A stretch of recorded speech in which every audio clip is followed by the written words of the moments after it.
everybody's attention, please. Good afternoon. My name is Terry Rumsey.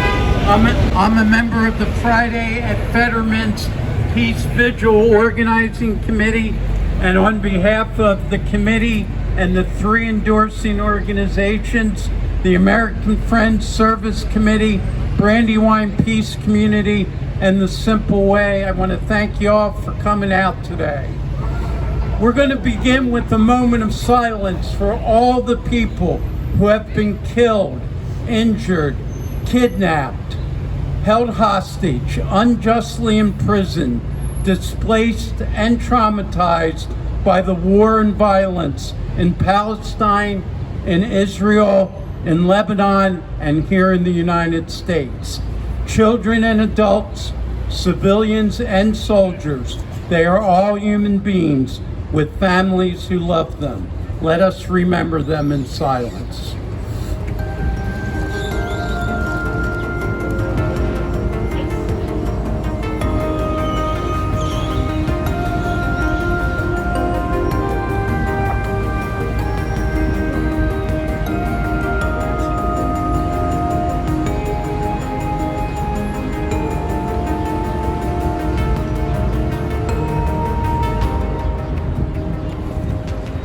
Thank you. Now I'm going to call up Robin Lasersohn, my partner in marriage and organizing, to give the official welcome and centering. Good afternoon. The organizing committee is working to make this vigil a welcoming and inclusive space, so we are going to read a version of this welcoming statement every week. May we welcome our neighbors from near and far. May we welcome friends, old and new, and potential friends we are just now meeting.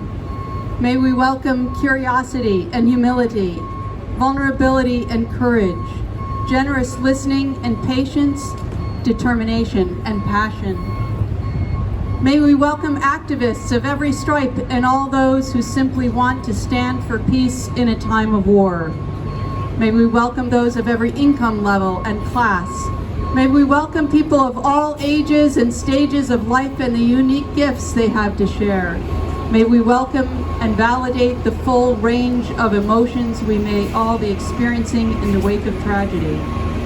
May we welcome people of all faith traditions, as well as agnostics, atheists, and seekers. May we welcome Jewish people, Palestinian people, and all those who have deep ties to any and all parties to the conflict. We see your pain and we embrace you. May we welcome people of all colors, cultures, and ethnicities, and every combination of those that exists in us. May we welcome people with disabilities, visible and invisible, and those who are neurotypical and neurodiverse. May we welcome people of all genders and sexual orientations, regardless of labels. May we welcome the ancestors who lived on this land where we are now and all their descendants. Welcome.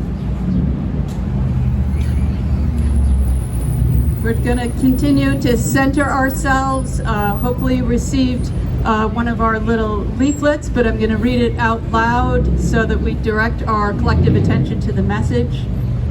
We come together with diverse points of view and experiences. We honor them. Regardless of our differences, we are united in a singular, clear focus, demanding that Senator Fetterman publicly support an immediate permanent ceasefire in Gaza that is aligned with U.S. House Resolution 786. The vigil is grounded in radical nonviolence.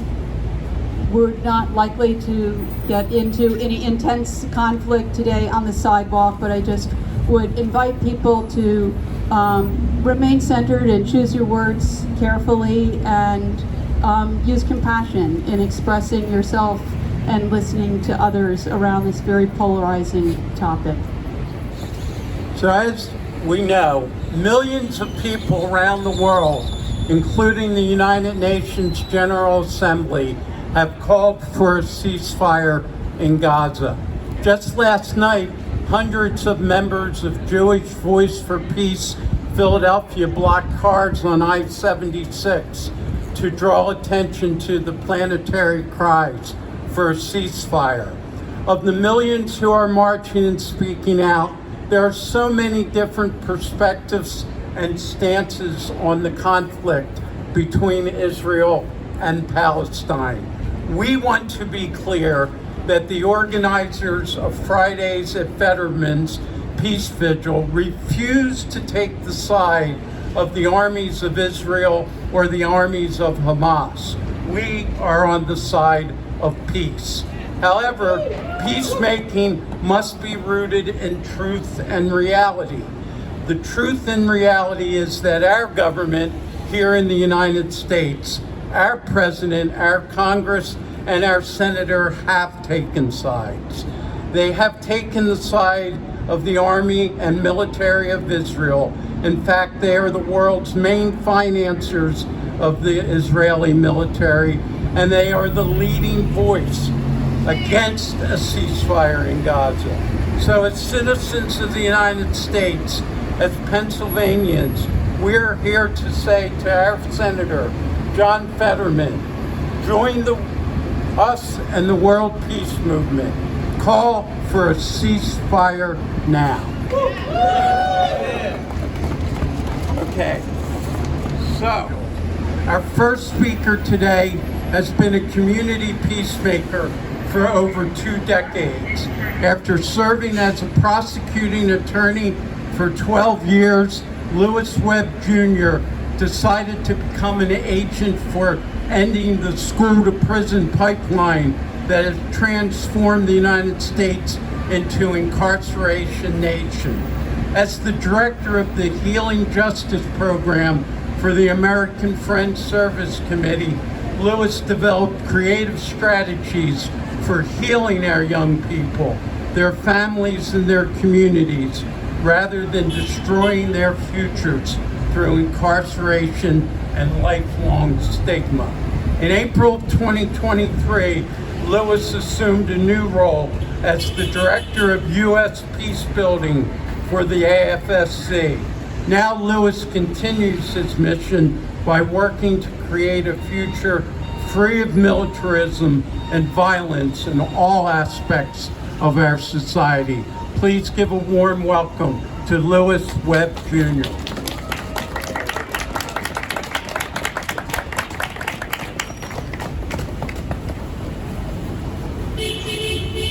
So before I begin with my prepared remarks, which I used to be able to just deliver extemporaneously, but I guess something has impacted that ability over time, so I will read my remarks. But I want to invite us to another moment of silence, and this time to welcome an opportunity for all those whose hearts have been hardened by propaganda, pain, and other misleading sources of passion, I think, that they may be changed. So let us join together in a moment of silence for those whose hearts have been hardened in such a way that they too may lean into peace and justice and an end to this violence. Moment of silence, please.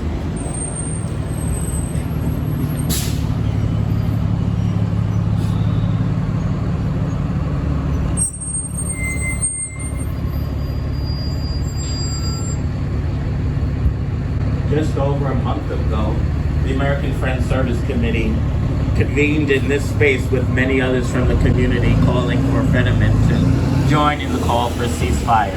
He has not, and he will not until we continue to challenge. And so I stand here on behalf of AFSC, privileged to join you in this continued call and determined to call for a ceasefire and for Fetterman's support for it. In 1693, William Penn wrote, "A good end cannot sanctify evil means, nor must we ever do evil that good may come of it. We are too ready to retaliate rather than forgive or gain by love and information. And yet we could hurt no man that we believe loves us. Let us then try what love will do. For if men did once see them, we love them, we should soon find that they would not harm us.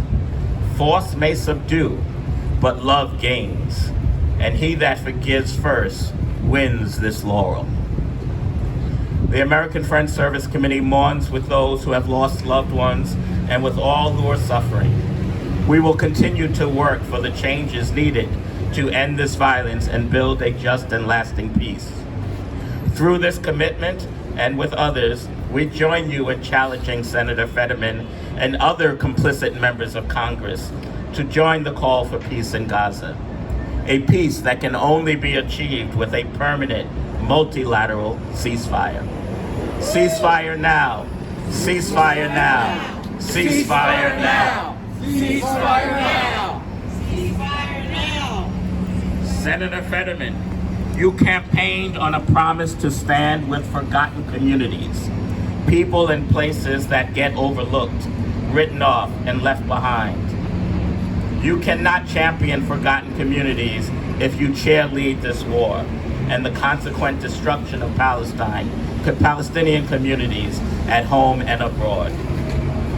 Senator Fetterman, to help you keep that campaign promise, here are 5 things you need to know or be reminded of in this situation. Violence did not begin on October 7th with the attacks from Gaza. Even before October 7th, 2023 was the most violent year Palestinians experienced in decades. 247 Palestinians were killed in September alone, 47 of them being children, by Israeli soldiers and settlers. During that same period, Israelis launched several attacks in Gaza and the West Bank.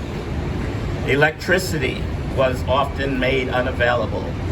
Food and medical needs were left unfulfilled, all in the vision of an apartheid state.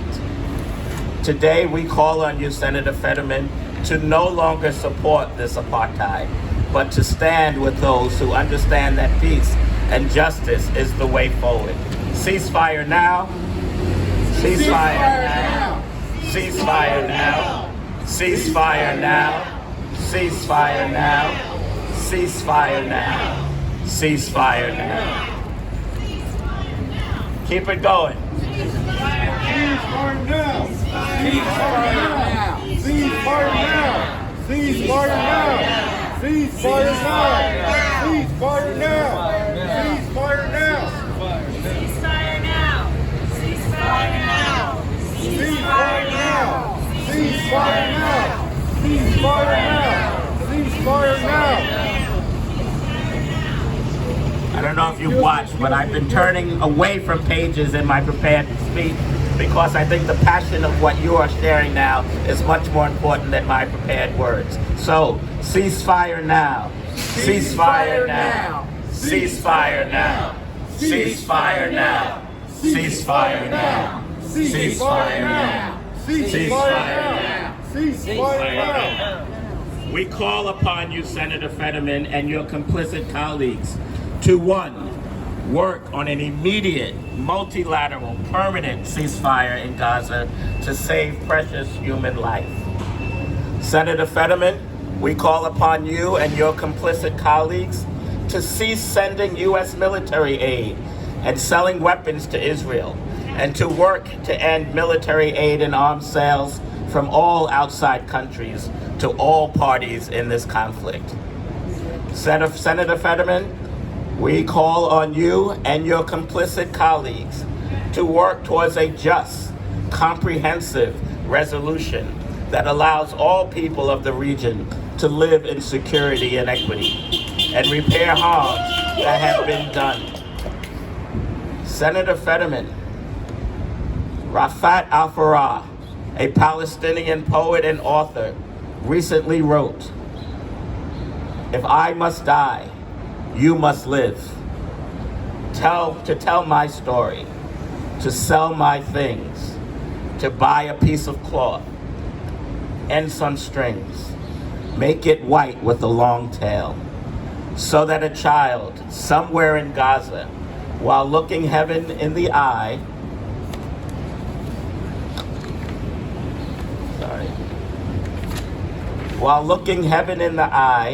awaiting his dad who left in a blaze, and bid no one farewell, not even to his flesh, not even to himself. Sees the kite, my kite you made, flying up above, and thinks for a moment an angel is there, bringing back love. If I must die, let it bring hope. Let it be a tale. Farhat was killed on December 7th by an Israel bomb. Senator Fetterman, ceasefire now. Ceasefire now! Ceasefire now. Ceasefire now. Ceasefire now. Ceasefire now. Ceasefire now. Ceasefire now. Thank you.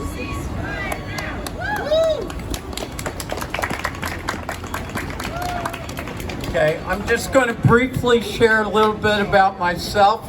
Then going to ask you to find someone you don't know and say who you are and why you came today. So my name's Terry Rumsey. I live right here in this neighborhood, about 2 blocks north. I'm a Quaker. I've been a lifelong peace and justice advocate, father of 4 children, grandfather of 2 children, and I volunteered to elect Senator Fetterman. I was a donor. I gave money, for me, a significant amount, because I really believed he needed to go to the U.S. Senate, and I'm glad he's there. But we believe we can ultimately persuade him that he will eventually come to see that the rational and way forward is a ceasefire, and it's what's best for the people of Israel as well as the people of Palestine. So if you all could find someone who you don't know and just briefly say who you are, a little bit about yourself and why you're here today. Then we're going to vigil in about 20 minutes, and then we'll end with another speaker and a conclusion to the program.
Friends, thank you for the vigiling and the networking.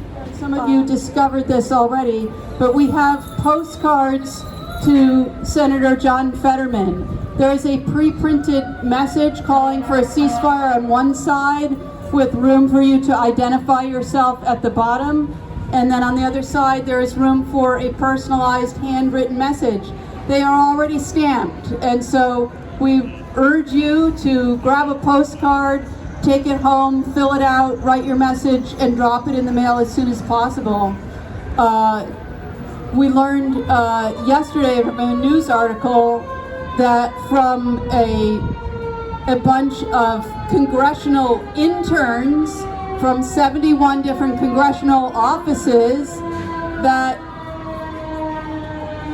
about 700,000 messages have been delivered just to those 71 offices calling for a ceasefire, calling for peace in the Middle East, calling for an end to the slaughter.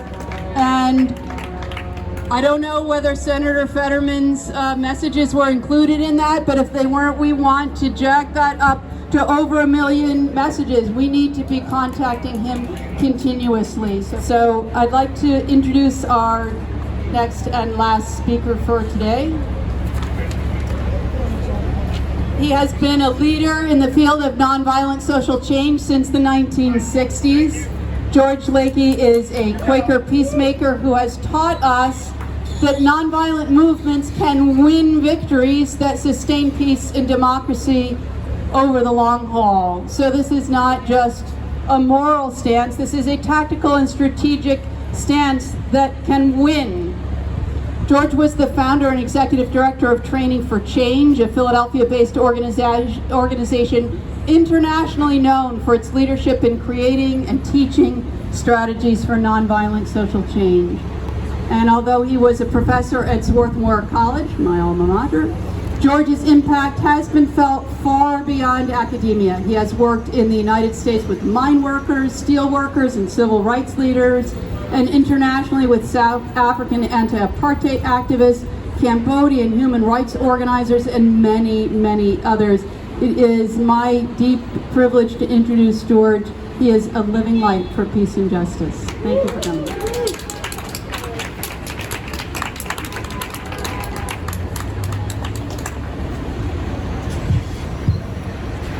So I was thinking, what could I bring that you don't already know? And this may work. So let me try it. I'm reminded, actually, as I was preparing for this, I was reminded of a time in the 60s when the Vietnam War was more and more, there were more and more people realizing the Vietnam War was a terrible thing, right? But it was also very, very difficult to get senators and congresspeople to see that that was a horrible thing that was going on and that peace is a good idea. And at that point, Arnold Toynbee came to the University of Pennsylvania, where I was a graduate student. Arnold Toynbee being perhaps one of the greatest historians of all time. He wrote an 11-volume history of civilizations of over 1,000 years. And I read most of the volumes of that because he was a fascinating writer. He really, really got history. So when he came to the University of Pennsylvania, we were hoping he would address the question of Vietnam. And he did. And he said, there's something you folks are overlooking in your opposition to the Vietnam War, because by then, universities, nearly all students and faculty were against the war. He said, you're overlooking something that's true about the United States. What's true about the United States now is that you folks have become a military empire. And I know you didn't start that way because I'm from Britain, and British, the nature of Britain was a worldwide military empire, right? And you folks broke away wanting to be innovative and try new stuff. And you did try some new stuff. You were innovative, but over time, I, who am an expert on empires, want to tell you, because you don't seem to realize it, you are now an empire. And that brings you into dynamics that need to be reckoned with. You do stuff like this Vietnam War because it's the nature of military empires to do that. And so I, coming from Britain, have the nerve to ask you the question, do you want an empire? Because if you don't, you need to address that, or after this, the Vietnam War, and thing after thing will happen that are products of empire that will be surprises to you perhaps, because you wonder, where is this coming from? It is the nature of military empires to destroy all over, within their reach, all over the world. That's what they do. That's what we British did. That's what you are doing. Face it, folks. Face it. In other words, you'll need to, as you organize your movements, become more basic. The truths that you tell about what's going on need to be more fundamental than people necessarily want to listen to. I think, now this is my guess because I didn't get to talk with him, but I think he may have been influenced by being in Philadelphia at the University of Pennsylvania. And he knew Independence Hall was, well, here it is, a couple of blocks from us. He knew that there was some courage, right? And there was some innovation that was going on at that time to do what wasn't being done by most people at that time. But now we're in a different phase and have been for a while, and we need to take that on as well. So what that means to me is that we need, of course, to spread the word with everyone we can talk with about the nature of what's going on right now in the Middle East. But we can add, at least with people who are still listening, after we explain to them what's happening now, we also need to add, and there will be something after this and after that and after that. Because empires do what empires do, and they link up with other empire-interested conglomerations of interest around the world, and do that thing that empires do. And instead of being surprised, oh, it's suddenly we're wicked, what we really have to understand is that it's the nature of the institutions that we've been participating in to do this thing. And therefore, while we're having people's attention, which is what has happened again and again in the United States history in my lifetime, every once in a while we get people's attention because of something that's really, really, over the top, right? And gets the publicity that awakens people. That is our opportunity to also go deeper and explain. And this is not accidental. This is what we are set up to do. And if you don't like it, like I sure don't, then let's give up empire. Britain still exists even though it doesn't have an empire anymore. It kind of does, but mostly as an assistant to the U.S. It is possible. There is life after empire. We need to envision what that would be for us.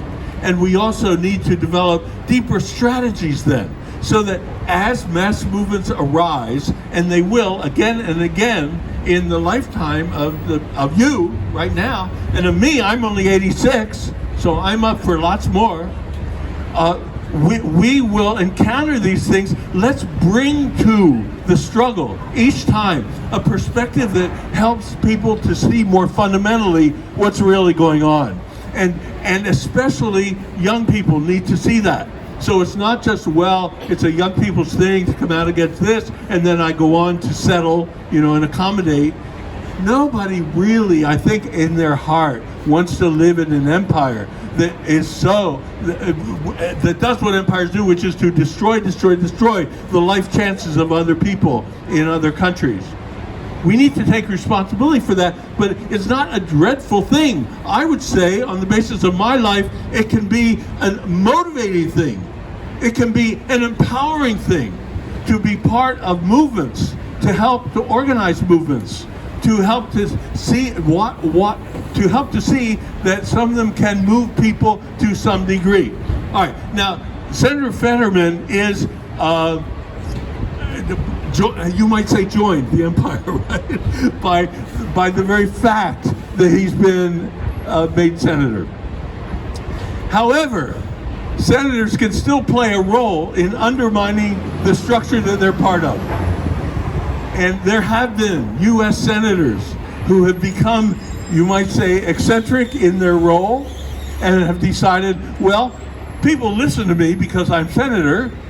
I could actually do some truth-telling here. And one of the cool things about being a senator is you learn a lot of stuff that you and I don't get to know until later, because they have access to information that we don't have.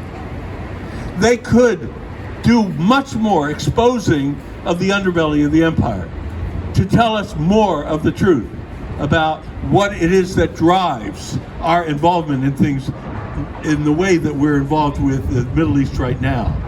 And maybe he has that possibility.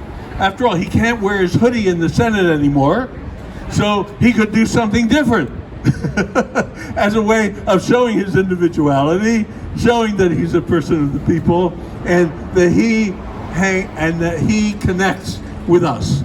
So that's what I would suggest. Not that we see this, as horrible as it is, and I've been crying at least 3 times a week, big cries about what's going on in the Middle East. It's really hurt my heart enormously, even though I haven't been there. And most of the places in the world that I've been, I feel a special connection to, but I haven't been there. And yet I've found this to be a tremendous heartbreaker. And I want to encourage us to accept the heartbreaking nature of this and not to look over it by intellectualizing it. On the other hand, we do have brains also. And so what we can do, as well as cry, which is what I do, is also we can share a perspective that will help reduce the power of the empire and reduce the length that this empire goes. And in that way, bring for our children, our children's children, in my case I have 6 great-grandchildren, bring for the people who follow us a brighter future in which they can be more proud to be a part of this people. Thank you, friends. Thank you for listening. Thank you, George. Thank you for coming. We'll see you next week. We'll now take another moment of silence to acknowledge the loss and the suffering of the war.